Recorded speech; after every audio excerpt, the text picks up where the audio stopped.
Donc soyez les bienvenus. J'aimerais commencer ce message par une personne que vous connaissez tous et dont on a très souvent entendu parler. Il s'agit de la Samaritaine, n'est-ce pas? C'est quelqu'un de très connu dans la Bible. D'ailleurs, si l'Évangile a trouvé normal qu'elle soit mentionnée dans les Évangiles, c'est que ça aurait vraiment un impact fort pour ceux qui liraient ces passages. Et j'aimerais vous lire un petit peu ce passage qui concerne la Samaritaine. Je ne sais pas comment Dieu va conduire les choses ce matin, c'est-à-dire on ne sait jamais comment on commence un message et comment Dieu va toucher nos cœurs et nos vies. La simple chose que nous devons avoir à l'idée, c'est que notre cœur soit vraiment ouvert. Et quand on écoute, quand on chante, on a un cœur ouvert. Et j'aimerais que ce soit pareil pour la parole de Dieu. C'est pas quelque chose qui arrive par hasard. C'est pas une théologie, c'est pas une théorie. Ce sont pas des règles. Ici, quand on parle je vais parler de la Samaritaine. Ne soyez pas choqués. L'Église n'est pas un lieu de tribunal ou de jugement. Trop souvent, on a appliqué des règles dans les églises qui ne devraient pas exister. L'Église n'est pas un tribunal. On ne vient pas à l'Église pour se faire matraquer. On vient à l'Église pour recevoir une restauration, une bénédiction, recevoir quelque chose qui fasse bien au cœur. Une rencontre avec un Dieu qui nous aime et qui ne condamne personne. Voilà, ça c'est dit. La Samaritaine, la Bible dit au chapitre de Jean, au verset 1, je vais éviter de lire tout, mais vous relirez chez vous par la suite tout le passage. Il est dit ceci: il quitta la Judée, en parlant de Jésus, et retournant en Galilée. Pour y aller, il devait traverser la Samarie. Il arrivait près d'une localité de Samarie appelée Sichar, qui est proche du champ que Jacob avait donné à son fils Joseph. Là se trouvait le puits de Jacob. Jésus, fatigué du voyage, s'assit au bord du puits, et il était environ midi. Une femme de Samarie vient pour puiser de l'eau, et Jésus lui dit: « Donne-moi à boire. » Ses disciples étaient allés à la ville acheter de quoi manger, et là, la femme samaritaine dit à Jésus: « Mais tu es juif, comment oses-tu me demander à boire, à moi une Samaritaine? En effet, les Juifs n'ont pas de relation avec les Samaritains. » Jésus lui répondit: « Si tu connaissais ce que Dieu donne, et qui est celui qui te demande à boire, c'est toi qui lui aurais demandé de l'eau et il t'aurait donné de l'eau vive. » Je continuerai pas, mais j'aime cette histoire de la Samaritaine. Ça m'a toujours marqué. Je me suis toujours mis dans cette situation où d'abord Jésus, qui avait une direction bien précise, allait en Galilée. Et là, fatigué du voyage, peut-être un petit peu, ils avaient faim, la preuve, il nous est dit qu'il envoyait ses disciples à la ville pour aller chercher à manger. D'ailleurs, j'aimerais relever un petit peu la situation de cette femme, alors que Jésus est accompagné de ses futurs apôtres, ceux qui l'accompagnaient dans le service. Je me suis rendu compte d'une chose, c'est que cette pauvre femme samaritaine, qui avait, on pourrait dire, bien des problèmes dans sa vie, a été la première à évangéliser sa propre ville, alors que les disciples ont juste pris du temps pour aller chercher à manger. C'était la première apôtre, la première évangéliste, avant même les disciples. J'aime bien relever les personnes qui vraiment passent inaperçues. Et dans l'Église de Christ, si pour peut-être des responsables qui ne voient pas tous, vous savez, certaines églises sont tellement grandes que les pasteurs, et c'est excusable bien sûr, eh bien, ne peuvent pas s'occuper de tout le monde ou voir tout le monde. Et on s'en excuse parfois de ne pas pouvoir voir tout le monde. Parce que, eh bien, parfois, on est pris par le temps, pris par des choses. Mais là, Jésus prend du temps. Pour Jésus, cette personne n'était pas une personne qui passait inaperçue. D'ailleurs, il a eu ce temps où il nous est dit, bien, c'est vrai que Jésus avait soif. Et en cette période, eh bien, qui n'a pas soif? Vous n'avez pas soif? Moi, on me dit qu'il faut que je boive beaucoup à cause de certains soucis que j'ai eus. Il faut que je boive plus d'1 litre d'eau, des fois presque 2 litres. Mais j'ai l'impression d'avoir le ventre qui gonfle. La soif. Jésus a eu soif aussi. Il a été fatigué. Jésus nous montre par là aussi qu'il est dans une position, il se met dans une position totalement humaine. Il se met à notre place. Il prend ce temps où il peut se reposer dans l'activité qu'il avait, la fatigue. D'ailleurs, ce chemin qu'a pris Jésus, ce n'était pas le plus fort, enfin, le chemin le plus reposant. C'était le plus court, mais aussi le plus fatigant. Et il se retrouve à l'heure la plus chaude de la journée, à l'heure du midi. Et là, il se dit, mais j'ai jamais imaginé comment Jésus aurait pu penser. On pourrait dire comme l'apôtre Paul, j'extravague un peu, mais j'aime bien me mettre dans cette situation où aussi Jésus aurait pu penser, mais c'est vrai que les pauvres humains, comment ils peuvent être fatigués? Ils ont pu prendre ce chemin aussi. Ces pauvres humains, eh bien, ils sont fatigués, ils ont soif à l'heure du midi, mais en pleine période de confinement, il fait hyper chaud, 40 degrés. La semaine dernière, je me suis dit, mais je sors de ma terrasse le matin de bonne heure, 40 degrés. Je dis, je rentre vite fait. Et là, Jésus, il a pu se mettre à notre place, ressentir les mêmes choses. Se mettre vraiment à notre place dans un moment où ça peut devenir intense. Ce moment intense, c'est bien, Jésus a pu attendre aussi. Et parfois, eh bien, je me suis dit que Jésus a dû prendre un peu de temps. Peut-être qu'il s'est passé un certain temps entre ce moment où Jésus s'est assis près du puits et que cette femme est arrivée. Il a peut-être laissé le temps d'arriver aussi. Vous savez, le Seigneur connaît tout de nous, dans le moindre détail de notre vie.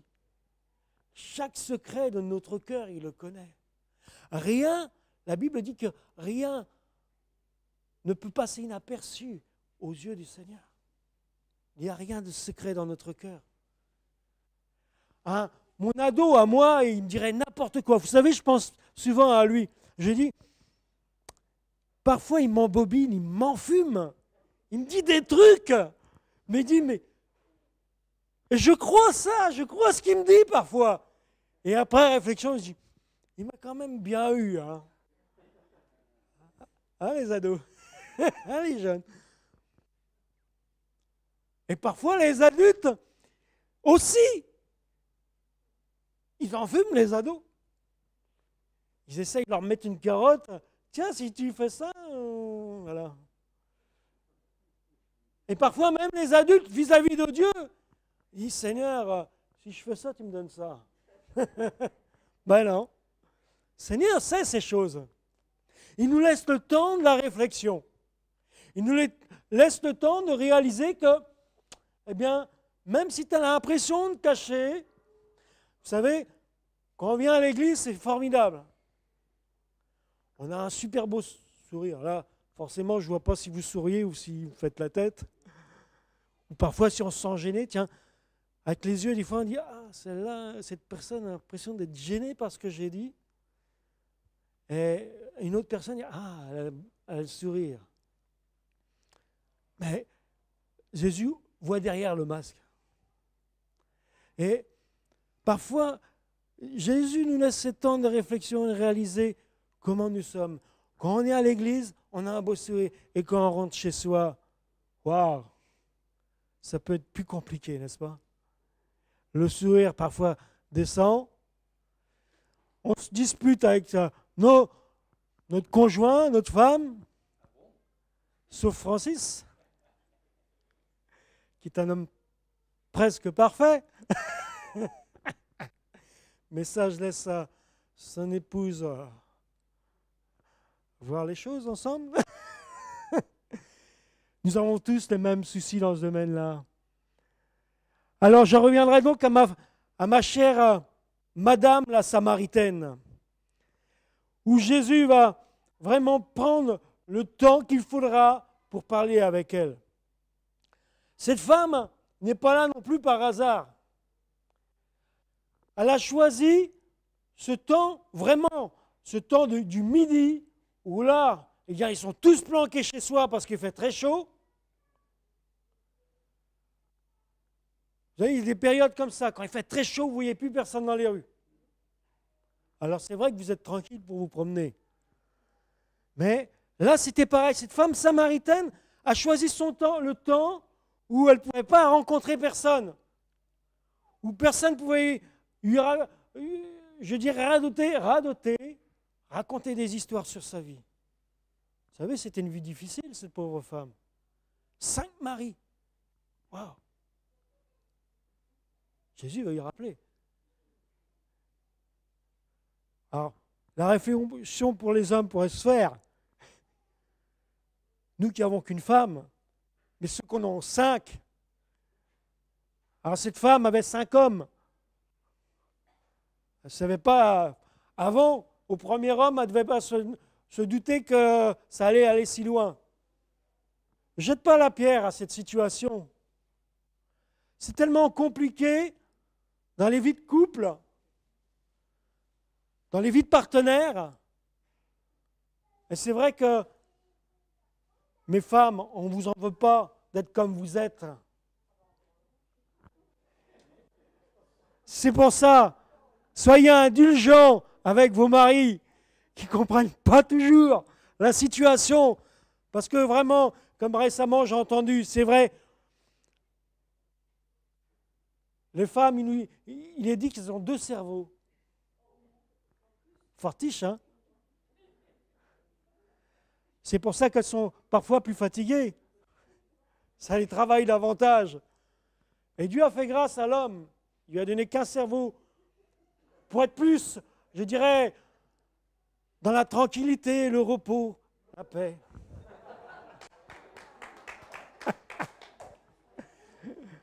Amen. Oh, bien. Et cette pauvre femme ne devait pas être dans la tranquillité, elle. La Samaritaine qui avait 5 maris. Ouais, elle a eu 5 maris, la pauvre. Et le dernier qu'elle a eu, il n'était pas encore son mari. Je me suis dit, ça compte 6 hommes dans sa vie. Mais il y a des femmes qui ont tant de maris dans leur vie. Et des hommes qui aussi ont cette situation, ce problème. Cette femme voulait résoudre son problème, mais elle n'y arrivait pas toute seule. D'ailleurs, tous ceux qui l'entouraient étaient assez critiques.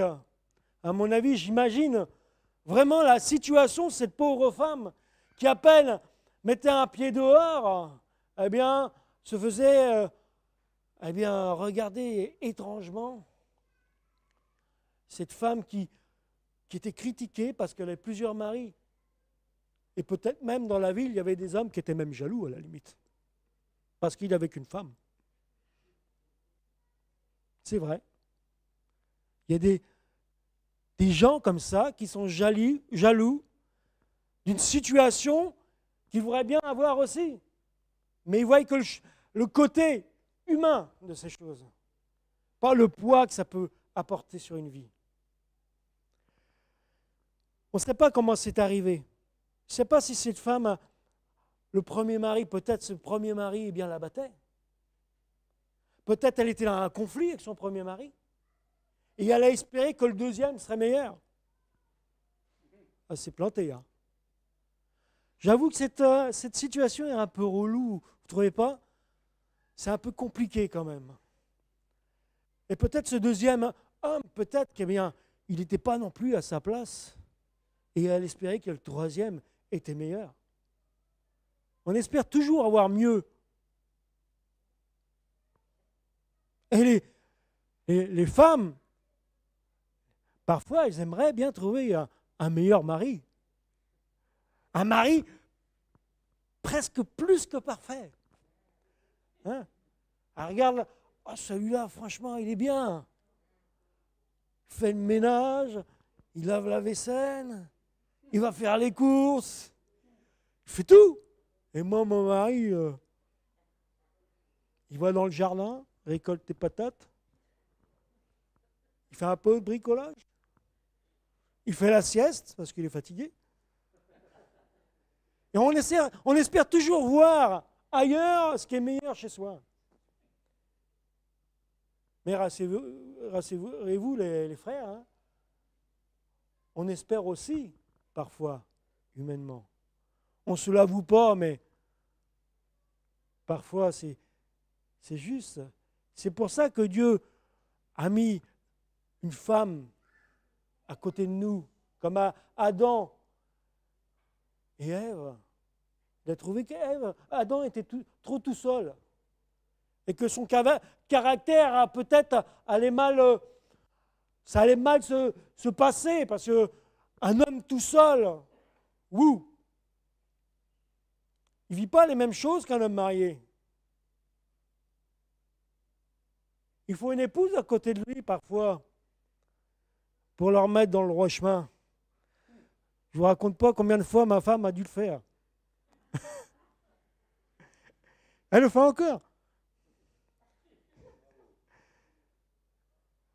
J'ai une bonne femme. Une bonne épouse. Mes frères, vous ne savez pas parfois le trésor que vous avez à côté de vous.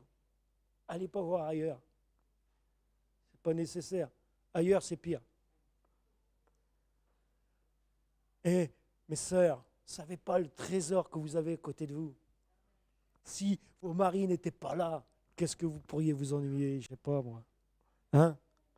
Ça met du peps à la vie, n'est-ce pas? Allez. Et donc, je reviens pas à ma femme, à la Samaritaine.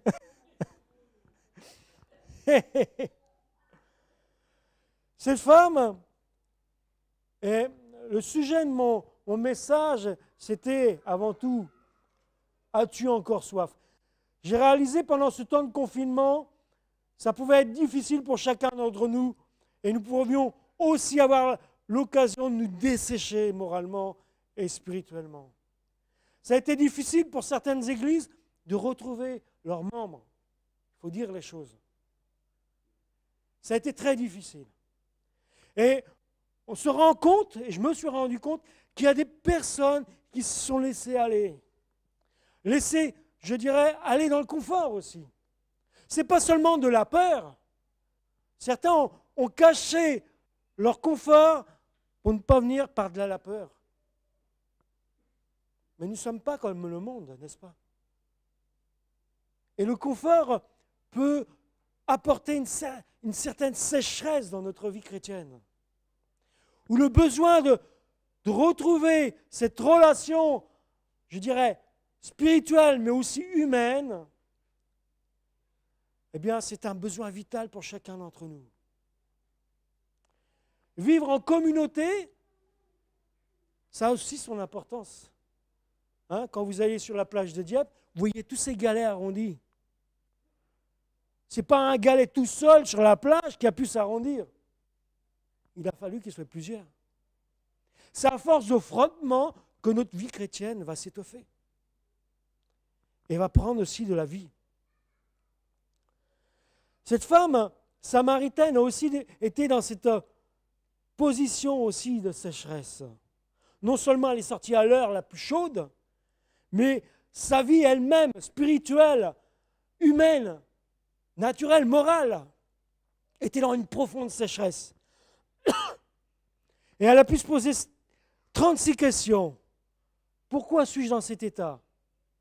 Pourquoi j'ai l'impression que ma vie chrétienne est morne?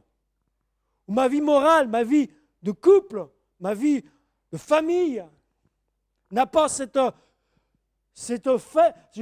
peps, cette vie intérieure. Qu'est-ce qui peut donner de la vie à ma vie de famille, à ma vie de célibataire? Cette femme est tout un témoignage de personne qui a choisi je dirais, le bon sens aussi. Qu'est-ce que dit ton bon sens? Qu'est-ce que dit ta moralité? Mais qu'est-ce que dit aussi le Saint-Esprit à ton cœur? Dans quel état es-tu actuellement? Comment te sens-tu? Es-tu assoiffé? Est-ce que tu as envie de connaître le Seigneur, de connaître Dieu? Pas connaître une église, pas connaître des pierres, pas connaître un monument. Vous savez que l'église peut devenir aussi un monument si elle s'éteint. C'est plus un mouvement à la fin, c'est un monument que ça devient. Si nous vivons l'église comme un monument, comme des pierres, comme un rassemblement seulement, et non pas comme une relation, eh bien, ça deviendra aussi un monument. Cette femme avait besoin de rencontrer Jésus. Une soif qui n'était pas rassasiée. Et justement, quand cette rencontre va se faire, cette femme va s'approcher, et Jésus va lui dire, mais allez, j'ai soif, donne-moi à boire. Je n'avais jamais eu l'idée, cette réflexion de dire, mais pourquoi cette femme, Jésus, demande à cette femme, mais donne-moi à boire. Alors, quelle soif a Jésus? Est-ce que c'est une soif naturelle? Est-ce que c'est une soif spirituelle? Jésus a tout pouvoir, il peut faire ce qu'il veut. Là, il s'est mis vraiment dans une position humaine où il peut s'adapter à une personne qui a un problème, je dirais, très fort dans sa vie. Besoin d'être restauré, besoin d'être guéri. D'ailleurs, chacun d'entre nous, à travers les paroles la présence de Dieu, cette relation que nous vivons avec Jésus, nous pouvons aussi recevoir, à travers cette relation que nous avons avec Jésus, recevoir notre guérison, notre restauration. Tous ceux qui regardent, même nous sommes passés sur YouTube, tous ceux qui nous regardent peuvent recevoir une guérison parce que Jésus, lui, est en permanence. Il est permanent dans toutes les situations de notre vie. Il dépasse les limites. Il dépasse les limites du temps. Et même si aujourd'hui on est dimanche et demain quelqu'un regarde ou écoute un message quelconque, il peut recevoir sa guérison. Parce que Jésus n'est pas limité dans le temps et dans la présence. Simplement, à nous d'ouvrir notre cœur et dire, oui Seigneur, je suis comme cette femme. Dans mon problème qui peut être différent. Cette femme a un problème avec les hommes. Comme quelqu'un aurait un autre problème. Ce n'est pas condamnable. Je ne me permettrai pas de condamner cette situation. Jésus, lui, ne le fait pas. Et chacun, nous, dans nos problèmes, je dirais, on pourrait appeler ça péché. Et c'est un péché. Et différentes personnes d'entre nous vivent des péchés. Ils sont en conflit avec la parole de Dieu. Mais Jésus n'a jamais dit qu'il condamnait cette femme. Combien de fois il a, je dirais, remis dans les rails, dans la bonne direction, ces personnes qui étaient, je dirais, dans le péché. Jésus n'a jamais condamné cette personne. Et il ne nous condamne pas, non. Il nous tend la main, il dit, viens à moi. Tu veux changer ta vie, tu veux recevoir de la vie, du peps à ta vie. Quelque chose de vivifiant. Ce qui vivifie, c'est notre relation avec Jésus. Quand nous louons le Seigneur ensemble, ce n'est pas les paroles qui nous ouvrent cette présence, où nous sentons Dieu agir. C'est parce que nous vivons une relation. C'est parce que celui qui conduit la langue vit aussi une relation. Et Dieu se manifeste à travers cela. Cette femme avait besoin de rencontrer quelqu'un d'extraordinaire. Et chacun d'entre nous avons besoin de rencontrer quelqu'un d'extraordinaire. Il est passé, comme dirait Francis tout à l'heure, il est passé du naturel, de la soif naturelle, à quelque chose de surnaturel. Il est passé de... Cette femme a rencontré quelqu'un d'extraordinaire, alors pour devenir quelqu'un à son tour d'extraordinaire. Et chacun de nous qui connaissons Jésus a fait de nous des personnes extraordinaires. des personnes qui peuvent vivre quelque chose de surnaturel, alors que nous vivions dans le naturel. Qu'est-ce que c'est que le surnaturel? C'est vrai, c'est quelque chose que nous ne pouvons pas comprendre. C'est quelque chose que nous ne pouvons pas saisir, quelque chose que nous ne pouvons pas expliquer, des choses que nous ne pouvons pas, où nous ne pouvons pas apporter des règles, ou que ce soit carré ou cartésien, non, ça sort de ce domaine-là. Parce que sinon, Dieu ne serait pas Dieu. Si Dieu apportait une réponse à quelque chose que nous pouvons pas, à laquelle nous ne pouvons pas répondre. J'aime ce chant. Dieu guérit les malades, Dieu guérit, fait sauter de joie les boiteux. Mais des guérisons comme ça, ce sont des choses qu'on ne peut pas expliquer. J'ai appris quelque temps, quelqu'un qui était très réfractaire, alors qu'il avait une hépatite B, il était guéri, les médecins ne savent pas d'où ça vient. Il a été guéri. Pourquoi on ne sait pas? Jésus l'a guéri. Et je ne veux pas chercher à savoir pourquoi ou comment. Si cette personne avait le droit d'être guérie, ce n'est pas à moi de décider. Jésus a décidé lui. Et c'est dans le surnaturel que les choses se font. Et c'est comme ça que Jésus construit notre vie. J'ai encore un peu de temps? Ok. Jésus seul peut étancher cette soif que nous avons. Jésus, lui, est la source d'eau. Cette femme va avoir une discussion avec Jésus. Comme toi, mon frère, ma soeur, mon ami, quand tu vas rentrer chez toi, tu vas peut-être avoir une rencontre avec Jésus et tu vas discuter avec lui. Ce matin, et hier soir aussi d'ailleurs, j'ai eu cette rencontre avec Jésus. Avant d'apporter mon message, j'ai dit, Seigneur, il faut qu'on discute tous les deux. Parce que je ne sais pas comment va se passer notre culte, comment Francis va apporter les choses, comment les chants vont se passer. Je ne sais pas. Et d'ailleurs, heureusement qu'on ne sait pas, hein, n'est-ce pas, Francis? On se laisse surprendre par Dieu. Et cette femme a été surprise par Dieu aussi dans cette situation. Et quand nous avons ce partage avec Jésus, Jésus va nous surprendre. Peut-être, eh bien, ce matin, tu n'as jamais pris de décision pour Jésus. Tu n'as jamais donné ta vie à Jésus parce que tu pensais que ce n'était pas nécessaire.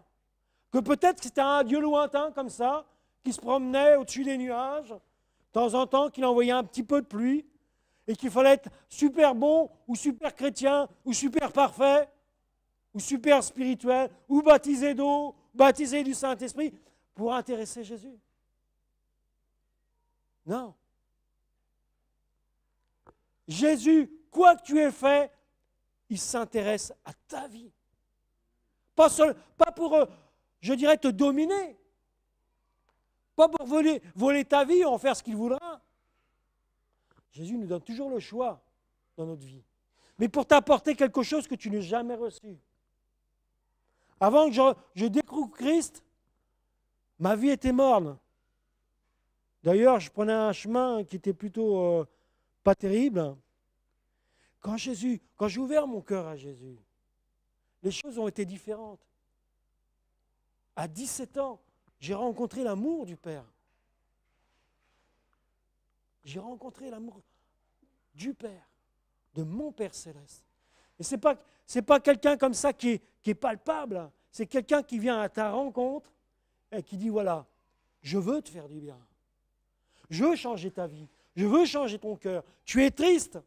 Tu vis une situation compliquée. Je veux t'apporter la paix. Je veux restaurer ta vie. Je veux changer ta situation. Comme récemment, une sœur où sa situation a été transformée, changée. Jésus fait des choses qui nous est impossible de comprendre. Et si nous entrons aussi à accepter de dire, je dirais, Seigneur, je veux que tu viennes dans ma vie, que tu changes mon cœur. Eh bien, Jésus peut le faire. Et cette femme est venue à Jésus comme ça, en train de discuter, mais Seigneur, tu me demandes de l'eau, mais j'ai rien. Tu n'as rien aussi toi-même. Tu Tu n'as pas de vase pour aller chercher de l'eau. Et Jésus dit, donne-moi de l'eau. Son vase, elle est venue avec un vase vide. Elle aussi, il a fallu qu'elle le remplisse. Même si tu n'as rien, même si tu as l'impression de rien avoir, Jésus peut remplir ton vase. Il peut remplir ta vie. Il peut donner quelque chose, je dirais, qui va stimuler ta vie, changer ta vie. Vous savez, ce qui est triste actuellement, c'est que le monde, il ne sait pas où il va.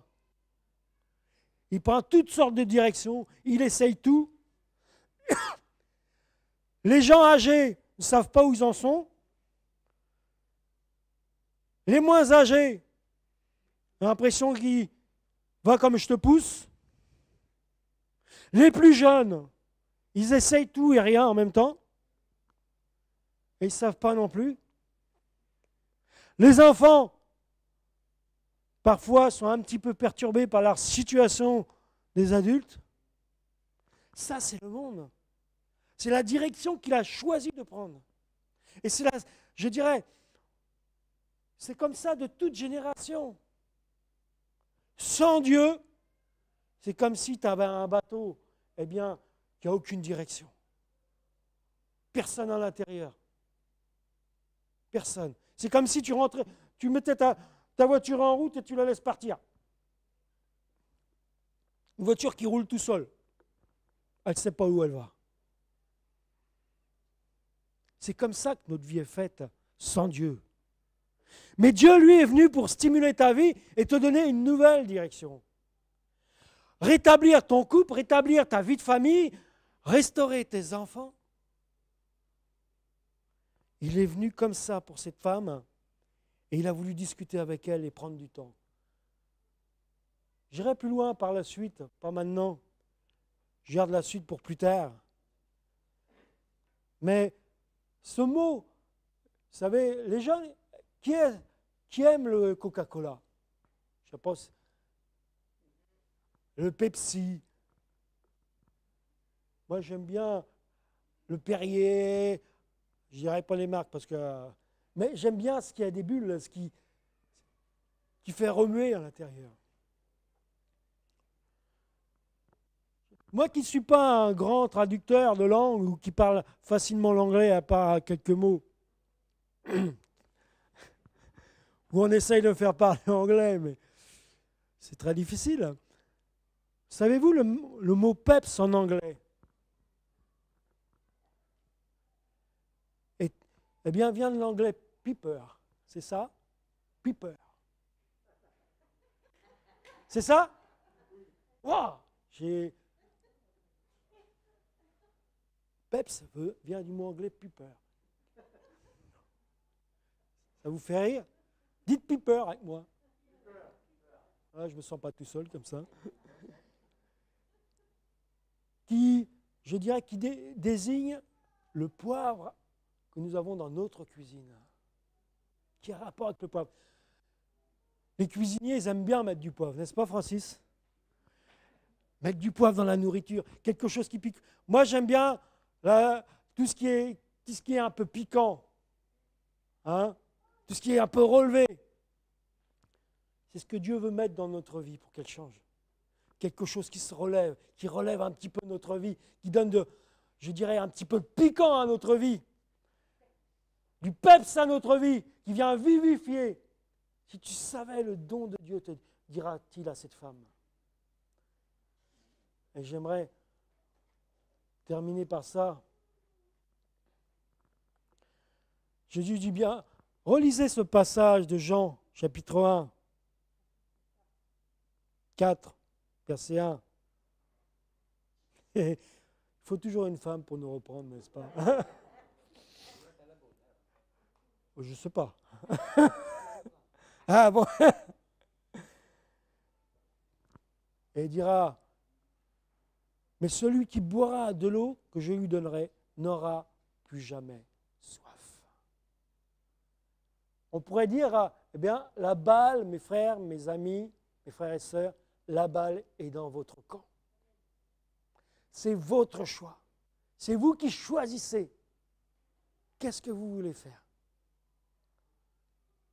Tu veux continuer à aller au puits et t'arrêter là. Cette femme est repartie chez elle. Elle a trouvé la paix, la restauration. Bien sûr, certainement que dans le temps, il a fallu qu'elle règle ses problèmes. Ce n'est pas parce que Dieu nous pardonne que nous nous sommes arrêtés dans notre vie et dire voilà, j'ai plus rien à régler. Peut-être que tu as un pardon, peut-être qu'il faut que tu te repentes, tu demandes pardon au Seigneur. La Bible dit tu peux fermer ta porte, la porte de ta chambre, et là, dans le lieu secret, eh bien, tu peux partager de ça avec lui. Celui qui dit voilà, il faut crier ça sur tous les toits. Crie ton péché sur tous les toits, tu seras pardonné. Je suis encore sceptique sur ce domaine de réponse, mais une chose est sûre, Jésus t'invite, toi, lui et toi, comme cette femme samaritaine, pour que ta vie puisse être transformée et changée. Amen. Amen. Seigneur, te remercions pour ce temps où tu veux restaurer nos âmes, restaurer l'âme assoiffée. Merci de nous conduire dans ce temps de ta paix, de ta restauration, que ce soit un vis-à-vis entre toi et nous, que nos cœurs soient ouverts, que nous puissions aussi recevoir, je dirais, la paix, la restauration de notre âme, dans le nom de Jésus. Amen. Amen. Merci Thierry. Un chant? Vas-y, un chant.